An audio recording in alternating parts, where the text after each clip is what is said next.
Hello दोस्तों, आज आपको मैं अपनी एक बड़ी पुरानी कहानी सुनाने जा रहा हूँ। ये बात तब की है जब मैं सिर्फ 18 साल का था। मेरा छोटा भाई और मम्मी पापा, हम सिर्फ 4 लोगों का परिवार था। हम उस वक्त किराए के घर में रहते थे और हमारे साथ वाला जो घर था उसमें भी एक परिवार रहने के लिए आया। उस परिवार में मियाँ बीवी और उनकी 2 लड़कियाँ थीं। बड़ी लड़की 21 साल की थी, छोटी मेरी उम्र की थी। मम्मी पापा की उन लोगों से थोड़ी बहुत बातचीत होती थी, मगर हम चारों बच्चों में कभी कोई बातचीत नहीं हुई, न ही हम में से किसी ने कभी एक दूसरे को बुलाया। गर्मियों के दिनों में हम सब छत पे सोते थे, पड़ोसी परिवार भी छत पे ही सोता था। दोनों घरों की छत के बीच में सिर्फ एक 2.5-3 फीट की दीवार थी, जिसे बड़ी आसानी से फांदा जा सकता था। छत पे हमारे एक बरसाती बनी थी जिसमें हम अपने बिस्तर वगैरह रखते थे। वैसी ही एक बरसाती पड़ोसियों के घर भी बनी थी। शाम को मैं अक्सर छत पे पढ़ने के बहाने चला जाता था, मगर असल में मैं बरसाती में बैठकर कहानियों वाली किताबें पढ़ता था। हफ्ते में 1-2 बार तो पक्का ये काम करता ही था। ऐसे ही एक दिन मूड बन रहा था, मैं अपनी किताबें लेकर शाम को छत पे चला गया। मौसम बड़ा सुहावना था। जब मैं छत पर गया तो देखा कि पड़ोसियों की छोटी बेटी, जिसका बाद में मुझे नाम पता चला, निशा, एक बिना बिस्तर की चारपाई पे लेटी थी। उसने एक टी शर्ट और मैचिंग पाजामा पहन रखा था। हमारे घर की तरफ उसकी पीठ थी, मगर उसके करवट लेकर लेटे होने की वजह से उसके कपड़े उसके बदन से चिपके पड़े थे, जिस वजह से उसके पाजामे में उसके गोल गोल हिप्स की शेप बड़ी खूबसूरत बन रही थी। और मुझे उसे देखकर यह भी पता चल गया कि इसने टी शर्ट के नीचे से न तो ब्रा पहनी है, न कोई अंडरशर्ट पहनी है। कुछ पल तो मैं उसको देखता रहा, फिर जाकर दीवार से सटकर बैठ गया। पहले अपनी किताब खोली, फिर उसके बीच कहानियों की किताब रखी और पढ़ने लगा। तभी मेरे कानों में आवाज़ पड़ी, क्या कर रहे हो, मेरे तो तोते उड़ गए। मैंने पलट कर देखा, बिल्कुल मेरे पीछे दीवार के दूसरी तरफ पड़ोसियों की लड़की खड़ी थी। मैंने झट से किताब बंद कर दी और मैंने बोला, कुछ नहीं, मैं तो पढ़ रहा था। मैंने हकलाते हुए कहा, पढ़ नहीं रहे थे तुम? मैंने देखा तुम कोई और ही किताब पढ़ रहे थे और अपने उससे भी कुछ कर रहे थे। उसने अपनी उंगली से मेरे किताब तरफ इशारा करते हुए कहा।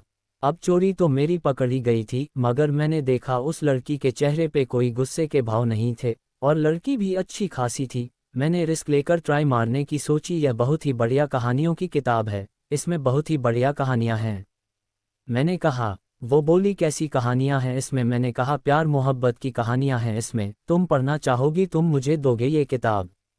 उसने पूछा। पहले तो मैंने किताब दे देने की सोची, मगर फिर मैंने कहा, मैंने भी यह किताब अभी नहीं पढ़ी है, तुम चाहो तो मेरे साथ बैठकर पढ़ सकती हो। उसने मेरी तरफ देखा। मैंने कहा, डरो मत, दीवार फांद कर इधर आ जाओ। उसने अपनी टांग उठाई, दीवार पे रखी और सच में ही दीवार फांद कर मेरी तरफ आ गई।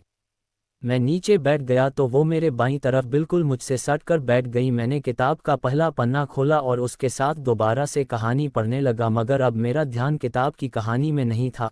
मैं तो उसका खुद से सटकर बैठना और उसके बदन से आने वाली सुगंध का आनंद लेने लगा। हमने किताब के 2 पन्ने पढ़ने के बाद कहानी पढ़नी छोड़कर उसके बदन को ही देखे जा रहा था। मेरा दिल कर रहा था कि मैं उसके संतरे पकड़कर दबाकर देखूं, मगर किसी अनजान डर की वजह से मैं ऐसा नहीं कर पा रहा था। कहानी पढ़ते वक्त आधी किताब मैंने पकड़ रखी थी और आधी किताब उसने पकड़ी हुई थी। मेरा बायां हाथ खाली था और वो भी कहानी पढ़ते पढ़ते बार बार मेरी तरफ देख रही थी। मेरा गला सूख रहा था। मैंने थोड़ा सा पानी पीके उससे पूछा, कैसी लगी कहानी? वो बोली, ठीक है। जब तुम कहानी पढ़ती हो तो तुम्हें कुछ होता है वहाँ पे? मैंने अपनी उंगली से उसकी तरफ इशारा करके पूछा। वो बोली, हाँ होता है। मैंने पूछा, क्या होता है? वो बोली, गीली होता है। मैंने कहा, जब गीली होता है तो क्या तुम उसे अपने हाथ से उसे छेड़ती हो? वो बोली, हाँ छेड़ती हूँ। तुम भी छेड़ते हो? मैंने कहा, मैं सिर्फ छेड़ता ही नहीं, मैं तो इसे सहलाता हूँ, प्यार करता हूँ। वो बोली, कैसे? जैसे अभी कर रहे थे। हाँ, मैंने कहा, क्या तुम भी अपनी उससे ऐसे ही प्यार करती हो? फिर हम दोनों ने मस्त वाला क्रिकेट मैच खेला। 20 मिनट खेलने के बाद हम दोनों थक गए और फिर उसके बाद वो मेरी किताब लेकर चली गई, मगर बाद में कई दिन नहीं मिली। एक दिन मैं छत पे गया तो वो आई और किताब रख के चली गई। मैंने बहुत आवाज़ लगाई, मगर वो नहीं आई।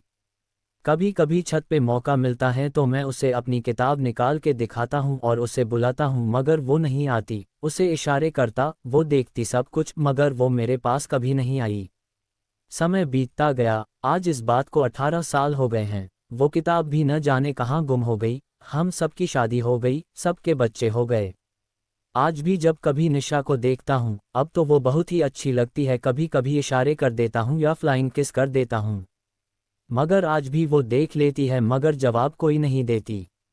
दोस्तों, कैसी लगी आपको कहानी? अच्छी लगी है तो कमेंट करके बताएं और चैनल पर पहली बार आए तो सब्सक्राइब कर दें। धन्यवाद।